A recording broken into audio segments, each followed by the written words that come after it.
Hello. I'm not sure what my last review was or when it was, but it was back when I was living in my old house. I'm actually living in an apartment now, so. I'm actually, it's Thanksgiving Day. Happy Thanksgiving to everybody, and I was going to do a review of, not the book, but since the movie's not out on DVD, going to be doing it about the Deathly Hallows movie, which I just saw. Um, when I saw the trailers when it was first coming out, I really thought it was going to be okay because I saw a lot of things in the battle sequence that were not in the book at all. But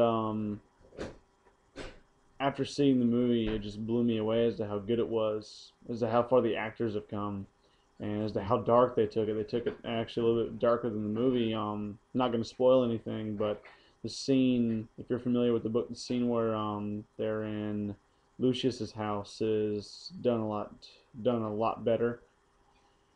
And really, there's not. I don't have really many problems with the film. I know I tore Half Blood Prince to pieces, but that's because they deserved it for leaving out so much. Really, this one didn't leave out a lot.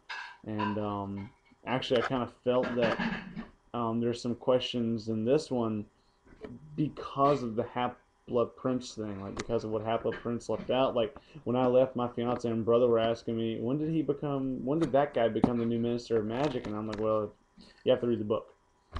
So they did a good job with what they had, though. I think David Yates is a great director. I just think that Steve Kloves dropped the ball on Half Blood Prince. Um, Not a whole. I mean, it wasn't the worst. I mean, Goblet of Fire is still terrible. So, but from opening to finish, I was blown away by it. It was great. I thought I would hate seeing Dobby again as to how annoying he was in the second movie, but he was great too. Um, there it was just yeah, it was just pretty much all positive. I think I mean there wasn't a lot of negative feedback. I think my some of my little negative things were that um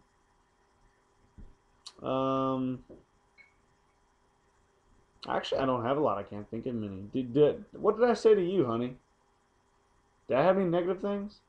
I didn't have a lot of negative things. And usually I'm a big critic, so usually I go on rants and rants. That's why I took a couple days to review this because I was thinking, I'm like, I have to have something that I hate about it. And there's nothing I hate. I can find something I hate in every Harry Potter movie but this one.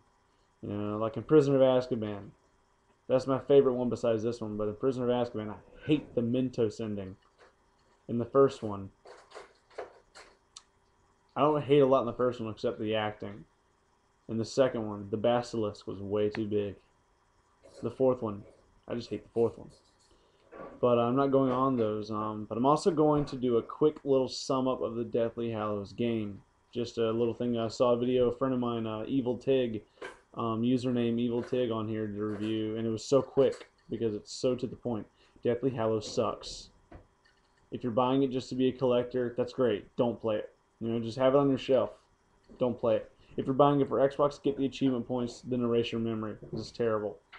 It's a broken game. It's less than a beta. And I haven't even played it. That's what's funny. I didn't buy it, didn't play it. I've just seen it. And if I get spammed by people saying, "Oh, you should have played it. You should have played it," no, because I mean, it's one thing if one critic says it's bad. It's another thing if everyone in the world says it's terrible. You know, I'm not gonna do that. I'm not gonna spend $50 on a game that sucks. And I don't even have Connect yet. And I hear that Connect wasn't anything, special on that game as well. So that's my quick little thing of that. I'm also going to be doing regular updates more nowadays. But I had to speak out about Deathly Hallows. Um, I think the second one's going to be nothing but a big, huge battle. Um, oh wait, yeah, I did have a couple things. I'm iffy that they left out Dumbledore's past, but I'm thinking they're going to do that in the second one.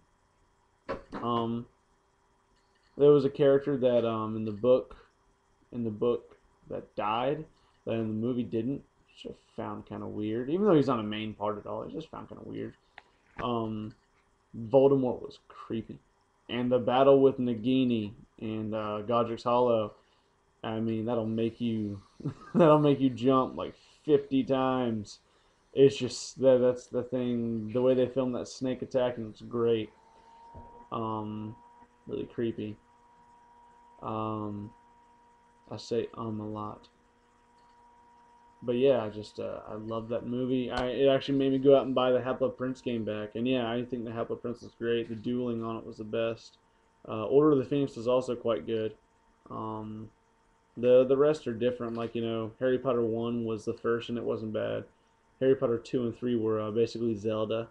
Harry Potter 4, the game didn't suck, but it was really, really, really different. But yeah, that's pretty much my review. It's kind of short and sweet. Don't have a lot to go crazy about. Um, I'm sure a couple friends of mine will like that because they saw my review of Half-Blood Prince and they're like, "You ruined it for me. You ruined it for me." And I love this one. This is definitely my all-time favorite of the movies. Closely followed by Prisoner of Azkaban. Um, I miss seeing Gary Oldman on screen, but as we all know, that guy ain't coming back. Apparently, if you fall through a curtain, you're screwed in the Harry Potter world. But yeah, so that's going to be my review for the Deathly Hallows. It was great. If you're a fan of the book, you'll love it. If you're a fan of the movies, you'll love it. But there's going to be some questions if you haven't read the book. Some questions because Half-Blood Prince left out so much. Um, and before I go, you remember the scene? If you remember reading the book where they were in the tents, a lot of people. I still think Deathly Hallows is the best book.